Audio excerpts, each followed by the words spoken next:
అందరికీ నమస్కారం. SA Hindi teaching TV తరఫున మీ అందరికీ స్వాగతం, సుస్వాగతం. సాధారణంగా దో కళాకార్ నిన్న సగం చెప్పాను. ఇవాళ ఫస్ట్ పార్ట్ నిన్న అయిపోయింది. ఇప్పుడు సెకండ్ పార్ట్ తెలుసుకుందాం. अरुणा सवेरे से ही उसका सारा सामान ठीक कर रही थी. एक एक करके चित्रा सबसे मिल आई. बस गुरुजी से मिलना रह गया था, सो उनका आशीर्वाद लेने चले पड़ी. 3 बज गए थे पर वह लौटी नहीं. 5 बजे की गाड़ी से वह जाने वाली थी. अरुणा ने सोचा कि वह खुद जाकर देख आए कि आखिर बात क्या हो गई. तभी हड़बड़ाती सी चित्रा ने प्रवेश किया. बड़ी देर हो गई है ना. अरे क्या करूं कि बस कुछ ऐसा हो गया कि रुकना ही पड़ा. మరి చిత్ర ఆ రోజు ఇంటికి వెళ్ళే కార్యక్రమం పెట్టుకుంది. సాయంత్రం 5 గంటలకి తను ఇంటికి వెళ్ళాలి ట్రైన్ త్రో. అన్ని సామాన్లు సర్ది అరుణ సామాన్లన్నీ సర్ది తన బ్యాగ్లో సర్దుతుంది. చిత్ర బ్యాగ్లో చిత్ర హాస్టల్లో ఉన్న ప్రతి ఒక్కళ్ళకి కలిసి వస్తుంది. ఎస్ ఇట్లా సంగతి అని. ఆ తర్వాత చిత్ర స్టాఫ్ వాళ్ళ మాస్టర్స్ని కలవడానికి కోసం వెళ్తూ ఉంటుంది. 3 గంటలు అవుతుంది, ఇంతవరకు రాలేదు. అసలు ఏం జరిగింది ఏంటి అని చెప్పి కనుక్కుందామని చెప్పి అరుణ బయలుదేరబోతుంది. అంతలోకి టెన్షన్గా చిత్ర హాస్టల్కి వస్తుంది. హాస్టల్కి వచ్చిన తర్వాత ఏమైంది చిత్ర అని చెప్పి అరుణ అడిగితే ఏదో సమ్ ప్రాబ్లం వల్ల ఉండాల్సి వచ్చిందే అని చెప్తుంది. నిజానికి 5ంటికి తమ యొక్క రైలు బండికి వెళ్ళాలి అని చెప్పి డిస్కషన్ నడుస్తూ ఉంది. ఎందుకు ఇంతసేపు ఉన్నావు అని అంటే ఉండాల్సి వచ్చింది, అందుకొని ఉండాను అని చెప్పి అంటుంది. ఆఖిర్ క్యా హో గయా ఐసా జో రుక్నా హీ పడా తో సునే తో. అసలు ఏమైంది, ఎందుకు ఆగాల్సి వచ్చింది అక్కడ, విను చెప్పు అని చెప్పి అంటుంది అన్నమాట. 2-3 कंठ एक साथ बोरे. गर्ग स्टेयर के सामने पेड़ के नीचे अक्सर भिखारीन रहा करती थी ना. लौटी तो देखा कि वह गुजर गई और उसके दोनों बच्चे उसके सूखे शरीर से चिपक कर बुरी तरह रो रहे हैं. जाने क्या था पूरे दृश्य में कि मैं अपने को रोक नहीं सकी. एक रफा सा स्केच बना ही डाला. बस इसी में देर हो रही. చిత్ర ఏమంటుంది, నేను ఆఫీస్కి వెళ్ళాను.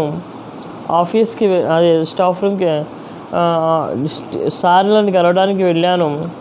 ఆ సార్లని కలవటానికి వెళ్ళి వస్తూ ఉంటే మన కాలేజీ ముందు సాధారణంగా ఒక చెట్టు ఉంటుంది కదా. ఆ చెట్టు కాడ ఒక ముసలి ఆవిడ, బిఖారీన్ అంటే అడుక్కునే ఆవిడ, బిచ్చమెత్తే ఆవిడ ఉంటుందని మీకు తెలుసు కదా. ఆ బిచ్చమెత్తే ఆవిడ చనిపోయింది. ఆ బిచ్చమెత్తే ఆవిడతో పాటు 2 పిల్లలు ఆమె చనిపోయినటువంటి శరీరానికి అతుక్కొని చాలా చండాలంగా ఏడుస్తున్నారు. ఆ ఏడుస్తున్నటువంటి దృశ్యాన్ని, ఆ చచ్చిపోయినటువంటి శవాన్ని రఫ్గా గీసుకుంటూ వస్తున్నప్పటికీ ఇంత కొంచెం లేట్ అయింది, ఏమనుకోకు అని చెప్పి చిత్ర ఎవరితో అంటుంది, అరుణతో అంటుంది. 4:30 बजे चित्रा हॉस्टल के फाटक पर आ गई, पर तब एक अरुणा का कहीं पता नहीं था. बहुत सारी लड़कियां उसे छोड़ने स्टेशन तक गई थी, पर चित्रा की आंखें बराबर अरुणा को ढूंढ रही थी. 5 भी बज गए. रेल चल पड़ी पर अरुणा ना आई. మరి ఆ సంఘటన మొత్తాన్ని కూడాను చిత్ర అరుణకి చెప్తుంది. చెప్పిన తర్వాత కరెక్ట్గా ఎగ్జాక్ట్ 4 గంటలకి హాస్టల్ మెయిన్ గేట్ కాడికి తన సామాన్లన్నీ సర్దుకొని చిత్ర ఎక్కడికి వస్తుంది, రైల్వే స్టేషన్కి వెళ్ళడానికి బయలుదేరుతుంది. అందరూ స్టూడెంట్స్ వచ్చి చిత్రకి రెస్పెక్ట్గా జాగ్రత్తగా వెళ్ళు, హ్యాపీగా ఉండు అని చెప్పి విదాయి సమారోహం అంటే ఆమెకి వీడ్కోలు పలుకుతారు. కానీ అరుణ అనే అమ్మాయి రాదు. అరుణ కోసం ఎంత వెతికినా ఆమె కనిపించదు. ఆమె వస్తుందేమో అని చెప్పి ఎంత ట్రై చేసినా రాలేదు. సరేలే అని చెప్పి ఆఖరికి ఆమె ట్రైన్ ఎక్కింది. చిత్ర ట్రైన్ ఎక్కి తన ఊరికి వెళ్ళిపోయింది. కానీ ఎంతసేపటికి కూడా అరుణ అయితే రాలేదు. विदेश जाकर चित्रा तन मन से अपने काम में जुट गई। उसकी लगन ने उसकी कला को निखार दिया। विदेश में उनके अनेक उसके चित्रों के धूम मच गई। भिखारीन और 2 अनाथ बच्चों के उस चित्र की प्रशंसा में तो अखबारों के कालम भर गए। शहरत के ऊंचे कागार पर बैठे चित्र जैसे अपना पिछला सब कुछ भूल गई। पहले वर्ष तो अरुणा से पत्र व्यवहार बड़े नियमित रूप से चलता रहा, फिर कम होते होते एकदम बंद हो गया। पिछले 1 साल से तो उसे यह भी मालूम नहीं कि वह क्या कहा है। उनकी प्रतियोगिताओं में उसका अनाथ शीर्षक वाला चित्र प्रथम पुरस्कार पा चुका था। जाने क्या था उस चित्र में जो देखता चकित रह जाता। 3 साल बाद जब वह भारत लौटी तो उसका बड़ा स्वागत हुआ। अखबारों में उसकी कला पर, उसके जीवन पर अनेक लेख छपे। पिता अपनी इकलौती बिटिया की इस सफलता पर बहुत प्रसन्न थे। दिल्ली में उसके पत्रों के प्रदर्शनी का विराट आयोजन किया गया। उद्घाटन करने के लिए उसे ही बुलाया गया। సాధారణంగా అక్కడ చిత్ర తర్వాత విదేశాలకు వెళ్తుంది. విదేశాలకు వెళ్ళి ఏ విధంగానైతే కాలేజీ దగ్గర తను ఒక ముసలి అడుక్కునే ఆవిడ చనిపోయినటువంటి చిత్రాన్ని గీసి 2 పిల్లలు ఏడుస్తున్నారో ఆ 2 పిల్లల్ని చిత్రాన్ని గీసి విదేశాల్లో తన యొక్క చిత్రకళ మీద ఎక్కువ ఫోకస్ పెట్టి చాలా ఫేమస్ అయిపోతుంది చిత్ర. అయితే చిత్ర ఏ విధంగా అయితే తన ఫేమస్ ఈ యొక్క భిఖారీ ఈ ఇండియాలో జరిగినటువంటి ఆ యొక్క చిన్న సిచ్యువేషన్ని బట్టి ప్రపంచం మొత్తం కూడా మంచి పేరు ప్రతిష్టలు సంపాదిస్తుంది. అంటే తన చిత్రకళ అంత గొప్పగా ఉంది అని అర్థం. అదేవిధంగా అప్పుడప్పుడు ఒక 1 ఇయర్ ఆమె చిత్ర విదేశాలకు వెళ్ళిన తర్వాత కూడాను అరుణతో ఫ్రెండ్షిప్ కొనసాగుతూ ఉండేది. అరుణతో మాట్లాడుతూ ఉండేది. అరుణతో వార్తాలాప్ లెటర్స్ రూపంలో వాళ్ళ సంభాషణ జరుగుతూ ఉండేది. అయితే ఆ సంభాషణలో భాగంగా 1 ఇయర్ బాగా నడిచింది. సెకండ్ ఇయర్ నుంచి అడపాదడపా నడిచింది. 1 సంవత్సరం 2 సంవత్సరం అసలు ఆ యొక్క వార్తాలాపాలు ఏవైతే ఉన్నాయో అంటే ఇన్పుట్ అవుట్పుట్స్ ఏవైతే ఉన్నాయో అంటే ఈ యొక్క లెటర్స్ రాయటము, లెటర్స్ రాసిన లెటర్ మళ్ళీ పంపించడము, అరుణ నుంచి లెటర్స్ రావటము, అదేవిధంగా మన చిత్ర నుంచి లెటర్స్ రావటం అనేవి టోటల్గా ఆగిపోయినాయి. ఆ టోటల్గా ఆగిపోయిన తర్వాత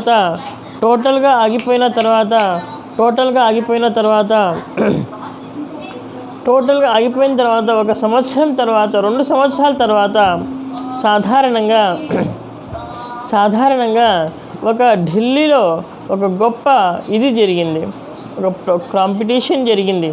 ఆ కాంపిటీషన్లో భాగంగా సాధారణంగా ఎవరు బాగా కాంపిటీషన్ చేస్తారు, ఎవరు వేరు అని చెప్పి దాని మీద కాంపిటీషన్ జరుగుతున్నప్పుడు ఆ సందర్భంలో చిత్ర విదేశాల నుంచి ఇండియాకి వస్తుంది. ఇండియాకి వచ్చినప్పుడు సాధారణంగా ఇండియాలో వాళ్ళ నాన్నగారు కానివ్వండి, ఇండియాలో జనాలు కానివ్వండి, ప్రజలు కానివ్వండి, అందరూ కూడా మన పెయింటర్ చిత్ర వస్తుంది. ఆమె మన దేశ పరువు చాలా గర్వంగా చేసింది. దేశ విదేశాల్లో కూడా మన పేరు ప్రతిష్టలు పెంచింది అని చెప్పి రకరకాలుగా ఫీల్ అయిపోయి ఆమెకు సాదర స్వాగతం పలుకుతారు. అందులో భాగంగానే ఢిల్లీలో ఒక చిత్ర గీసినటువంటి అనేక రకాలైనటువంటి చిత్రాల గురించి చిత్రలేఖనం పెడతారు. ఆ చిత్రలేఖనం చాలామంది పార్టిసిపేట్ చేస్తారు. ఆ పార్టిసిపేట్ చేసిన వాళ్ళకి గెలుపొందిన వాళ్ళకి బహుమతులు ఇవ్వాలి. దానికోసం ఎవరు గెలుపొందారో అనౌన్స్ చేయడానికి స్వయంగా చిత్రాన్ని పిలుస్తారు ఆ యొక్క యాజమాన్యం వాళ్ళు. అప్పుడు ఏం జరుగుతుందో చూద్దాం.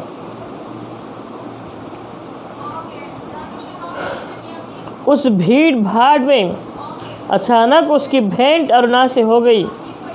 रूनी कहकर चित्रा भीड़ की उपस्थिति को भूलकर अरुणा के गले लिपट गई। तुझे अब से चित्र देखने का शौक हो गया रूनी? चित्रों को तुझे कब से चित्र देखने का शौक हो गया रूनी? चित्र को नहीं, चित्रा को देखने आई थी। तू तो एकदम भूल ही गई। अरे ये बच्चे किसके हैं? दो प्यारे से बच्चे अरुणा से सटे खड़े थे। लड़के की उम्र 10 साल की होगी तो लड़की की उम्र कोई 8। मेरे बच्चे हैं। और किसके? यह तुम्हारी चित्रा मौसी है, नमस्ते करो। उनकी मौसी को अरुणा ने आदेश दिया। अपनी मौसी को अरुणा ने आदेश दिया। बच्चों ने बड़े आदर से नमस्ते किया, पर चित्रा अवाक होकर कभी बच्चों को कभी अरुणा को मुंह देख रही थी। कभी अरुणा ना टोका, किसी मौसी कैसी मौसी है, प्यार तो कर। और चित्रा ने दोनों पर प्यार के हाथ फेरा। अरुणा ने कहा, तुम्हारी यह मौसी बहुत अच्छी तस्वीरें बनाती है। ये सारी तस्वीरें इन्हीं की बनाई हुई है। సాధారణంగా మరి అరుణ ఏ విధంగానైతే ఆ రోజు పెద్ద ఫంక్షన్కి చిత్ర వస్తుంది అని చెప్పి తెలుసుకుందో, ఆ తెలుసుకున్న తర్వాత చిత్ర వస్తుందని చెప్పి తెలిసిన తర్వాత సాధారణంగా అక్కడ అరుణ వస్తుంది. స్టేజీ మీద అరుణ వెళ్ళి ఎవరైతే గెలుపొందారో వాళ్ళని అనౌన్స్ చేయడానికి వెళ్ళినప్పుడు మరి చిత్ర అన్ఎక్స్పెక్టెడ్గా అంతమంది జనాల్లో కూడా అరుణాని చూస్తుంది. అరుణాని చూసి ఏ రూని అని చెప్పి ఇమీడియట్లీ వెళ్ళి అరుణాని కౌగలించుకుంటుంది. ఎవరు? చిత్ర. పెద్ద కళాకారినైనటువంటి చిత్ర గారు. అప్పుడు ఆ చిత్ర గారు ఏ విధంగానైతే అక్కడికి వచ్చి ఆమెను అరుణాని కౌగలించుకుంటుందో, ఆ కౌగలించుకున్న తర్వాత చిత్ర చూస్తుంది అక్కడ అరుణాతో 2 పిల్లలు ఉన్నారు. ఒక మగ పిల్లవాడికి 10 సంవత్సరాలు ఉంటాయి, అమ్మాయికి 8 సంవత్సరాలు ఉంటాయి. ఏ అరుణ, ఈ పిల్లలు ఎవరు అని చెప్పి చిత్ర అడుగుతుంది. నా పిల్లలే అని చెప్పి అరుణ చెప్తుంది. ఆ పిల్లలకెళ్ళి తిరిగి, ఏ పిల్లలు, మీ పెద్దమ్మ మౌసి చిత్రాకి నమస్కారం పెట్టండి అని చెప్పి ఆదేశిస్తుంది. ఆ పిల్లలు చాలా మంచిగా హుందాగా నమస్తే పెద్దమ్మ అని చెప్పి, మౌసి అంటే పెద్దమ్మ అని చెప్పి నమస్కరిస్తూ ఉంటారు. ఆ నమస్కరించిన తర్వాత ఆమె ఒక్కసారిగా షాక్ తింటుంది. ఎవరు? చిత్ర. షాక్ తిని అప్పుడు అంటుంది, షాక్ తింటుంది. తర్వాత పిల్లలతో అంటుంది, ఇదిగో ఈ బొమ్మలన్నీ చూసారా, ఈ బొమ్మలన్నీ కూడా ఇదిగో ఈ పెద్దమ్మయ్య గీసింది, ఈ పెద్దమ్మ బొమ్మలే, అందరూ జాగ్రత్తగా వినండి చూడండి అని చెప్పి చూపిస్తుంది. ఎవరు? అరుణ. आप हमें सब तस्वीरें दिखाए मौसी, बच्चों ने फरमाइश की। चित्रा उन्हें तस्वीरें दिखाने लगी। घुमाते घुमाते वे उसी भिखारी वाली तस्वीर के सामने आ पहुँचे। चित्रा ने कहा, यही वह तस्वीर है रूनी जिसने मुझे इतनी प्रसिद्धि दी। यस, పిల్లలందరూ కూడాను సాధారణంగా ఆమె గీసినటువంటి అనేక బొమ్మల్ని చూపిస్తూ ఉంటుంది. ఆ చూపించిన తర్వాత సాధారణంగా లాస్ట్కి ఎవరైతే ఆమె అమెరికాకి విదేశాలకు వెళ్ళక ముందు ఒక బిఖారీన్, ఒక అడుక్కుని ఆవిడ చనిపోతుందో, ఆ చనిపోయినటువంటి ఆమెకి 2 పిల్లలు కూర్చుని అక్కడ ఏడుస్తూ ఉంటారో ఆ బొమ్మ చూపించి, ఈ బొమ్మ వల్లనే నేను ఇవాళ మంచి పేరు ప్రతిష్టలు సంపాదించుకున్నాను అరుణ అని చెప్పి చిత్ర చెప్తుంది. ये बच्चे रो क्यों रहे हैं मौसी? तस्वीर को ध्यान से देखकर बालिका ने पूछा. పెద్దమ్మ జాగ్రత్తగా ఆ యొక్క బొమ్మను చూసి ఆ అమ్మాయి ఒక క్వశ్చన్ అడుగుతుంది. उनकी माँ गुजर गई है, देखती नहीं, इतना भी नहीं समझती. बालक ने मौका पाते ही अपने बड़प्पन और ज्ञान की छाप लगाई. అక్కడ వాళ్ళ అమ్మ చనిపోయింది. వాళ్ళ అమ్మ చనిపోయిన తర్వాత వాళ్ళిద్దరూ ఎట్లా మాట్లాడలేదు కదా అంటే ఎస్ అవును అని చెప్పి అంటుంది. ये सचमुच के बच्चे थे मौसी. बालिका का स्वर करुणा से करुणातर होता जा रहा था. अरे सचमुच के बच्चे को देखकर ही तो बताई थी यह तस्वीर. పెద్దమ్మ ఈ పిల్లలు నిజమైన పిల్లలేనా అంటే నిజమైన పిల్లలు అనే కదా నేను గీశాను ఈ యొక్క చిత్రాన్ని అని చెప్పి ఆ పాప అడిగిన ప్రశ్నకి సమాధానంగా చిత్ర చెప్తుంది. मौसी हमें ऐसी तस्वीर नहीं, अच्छी तस्वीर दिखाओ. రాజా రాణికి పరియోకి.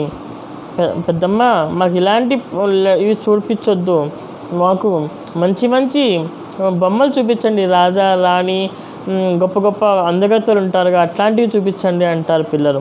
उन तस्वीरों को और अधिक देर तक देखना बच्चों के लिए असह्य हो उठा था. तभी अरुणा के पति आ पहुँचे.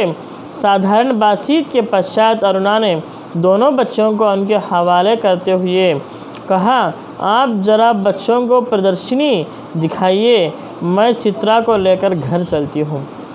అంతలోకి ఆ పిల్లలు ఆ బొమ్మలు చూడడానికి ఇంట్రెస్ట్ చూపించలేకపోయారు, ఎందుకంటే నిజమైన పిల్లలు వాళ్ళే కాబట్టి. ఆ తర్వాత అరుణ వాళ్ళ హస్బెండ్ వస్తారు. ఆ హస్బెండ్ వచ్చిన పిల్లల్ని వాళ్ళకి చూపి వీళ్ళని కొంచెం ఈ యొక్క టోటల్ ప్రదర్శనని చూపించండి, నేను చిత్రాన్ని ఇంటికి తీసుకెళ్తాను అని చెప్పి అంటుంది. बच्चे अच्छा ना रहते हुए भी पिता के साथ विदा हुए. चित्रा के दोनों बच्चे बड़े ही प्यारे लगे. वह उन्हें देखते रही. जैसे ही वे आँखों से ओझल हुए उसने पूछा, सच बता रोनी, ये प्यारे बच्चे किसके हैं?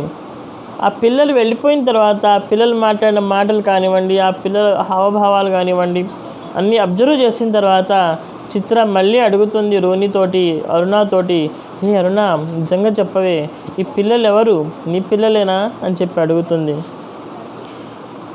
कहा तो मेरे. अरुणा ने हंसते हुए कहा, अरे बताना, मुझे ही बेवकूफ़ बनाने चली है. एक क्षण रुक कर अरुणा ने कहा, बता दूँ. और फिर उस भिखारीन वाले चित्र के दोनों बच्चों पर उंगली रखकर बोली, यही वे दोनों बच्चे हैं. ఏ నిజం చెప్పవే అరుణ అని చెప్పి చిత్ర అడిగేటప్పటికీ నవ్వుతూ నిజం చెప్పమంటావా అని చెప్పి ఆ ఇద్దరు పిల్లల్ని, ఆ ఇద్దరు అడుక్కుని ఆవిడ చనిపోయింది చూసారా ఫస్ట్లో, ఆ ఇద్దరు అడుక్కుని ఆవిడ చనిపోయిన తర్వాత ఆయన పక్కన పడుకొని ఇద్దరు ఏడుస్తున్నారు కదా చిన్నపిల్లలు, ఆ పిల్లలు ఇద్దరిని చూపించి ఎస్ ఈ పిల్లలే వీళ్ళు అని చెప్పి ఇంగులి అంటే ఆ యొక్క తమ ఏళ్ళు పెట్టి చూపిస్తుంది. क्या? चित्रा की आंखें विस्मय से फैली रह गई. क्या सोच रही चित्रा? कुछ नहीं, मैं सोच रही थी कि पर शब्द शायद उसके विचारों से खो गए. సాధారణంగా ఏ పిల్లల్ని అయితే పెట్టి ప్రపంచవ్యాప్తంగా గొప్ప పేరు సంపాదించిందో, కానీ ఆ పిల్లల అభివృద్ధి కోసం, అభ్యున్నతి కోసం ఆమె చిత్ర ఏనాడు పాటు పడలేదు. కానీ ఆ పాటు పడింది అరుణ. నిజానికి గొప్ప గొప్ప వనితగా చెప్పుకోవాల్సింది, సమాజ సేవకురాలుగా చెప్పుకోవాల్సింది, ప్రపంచం మొత్తం మెచ్చుకోవాల్సింది ఇక్కడ ఎవరిని? చిత్రాన్ని కాదు. ఎవరిని? అరుణాని. అందుకనే చిత్ర నోట్లోంచి ఒక్క మాట కూడా రాలేదు. ఇదే మానవత్వం అంటారు, ఇదే గొప్పతనం అంటారు. ఇవాళ కూడా ఇంతతో లెసన్ కంప్లీట్ అయిపోయింది. దానికి ఉదాహరణకు ఒక్క ఉదాహరణ చెప్తాను. ఇవాళ కూడా చాలా విదారకమైనటువంటి ఘటన జరుగుతున్నాయి. కరోనా వ్యాప్తి చెందుతుంది, కరోనా వస్తుంది, కరోనా వచ్చి చాలామంది చనిపోతున్నారు. కానీ ఒక సంఘటన నాకు కూడా కలిచివేస్తుంది. మన ముఖ్యమంత్రి గారైనటువంటి వైఎస్ జగన్మోహన్ రెడ్డి గారికి కూడా ఆ సంఘటన కలిచివేసింది. ఏంటంది అంటే, సాధారణంగా కొన్ని ప్రదేశాల్లో చనిపోయిన వాళ్ళని ఖననం చేయనివ్వటం లేదు. సాధారణంగా చనిపోయిన వాళ్ళని, కరోనా వైరస్తో చనిపోయిన వాళ్ళని ఆ యొక్క ప్రదేశాల్లో ఖననం చేయనివ్వటం లేదు అని అంటే, నిజంగా ఈ మానవత్వం ఎక్కడికి వెళ్ళిపోతుంది? నిజంగా ఈ బాధ ఏంటి? భగవంతుడా అని చెప్పి చాలా బాధ అనిపిస్తుంటుంది. కానీ పై మాటలు చెప్పే వాళ్ళకు మంచి పేరు వస్తుంది. నిజాయితీగా పనిచేసే వాళ్ళకి ఎక్కడా మంచి పేరు రావట్లేదు. అదే నా బాధ, అదే ఈ యొక్క అరుణ బాధ, అదే మన సీఎం గారి బాధ, అందరి బాధ అదే. నిజానికి మనం అందరం మానవతామూర్తులుగా ఉండాలి, హెల్పింగ్ నేచర్ ఉండాలి. నిజానికి ఇవాళ వాళ్ళు చచ్చిపోయి ఉంటారు, రేపు మనం చచ్చిపోతాం. కానీ అందరూ ఒకే రకంగా మంచిగా ఆలోచించి, ఎవరినైనా సరే, చనిపోయిన వాళ్ళైనా ఎవరినైనా సరే మంచిగా వాళ్ళ ఆచార విచారాలకు అనుగుణంగా ఖననం చేసుకోవాల్సిన అవసరం ఉంది. కాబట్టి అందరూ మానవతా హృదయంతో, మానవతా దృక్పథంలో స్పందించి అందరికీ సహాయ సహకారాలు అందించాల్సిందిగా నా ఈ ఎస్ఏ హిందీ టీచింగ్ టీవీ తరఫున కోరుకుంటున్నాను, ప్రార్థిస్తున్నాను. అందరికీ ఇంకొకసారి నా ఎస్ఏ హిందీ టీచింగ్ టీవీ తరఫు నుంచి థ్యాంక్స్ చెప్తూ, నా ఎస్ఏ హిందీ టీచింగ్ టీవీ ఛానల్ని సబ్స్క్రైబ్ చేస్తారని, షేర్ చేస్తారని చెప్పి ఆశిస్తూ ఇంతతో ఈ లెసన్ని ముగిస్తున్నాను. మనమందరం మానవతా దృక్పథంతో ఉందాం. మనమందరి జాతి, మతం అంతా కూడా మానవత్వ మతం అని చెప్తూ ఇంతతో ముగిస్తున్నాను. Thank you very much.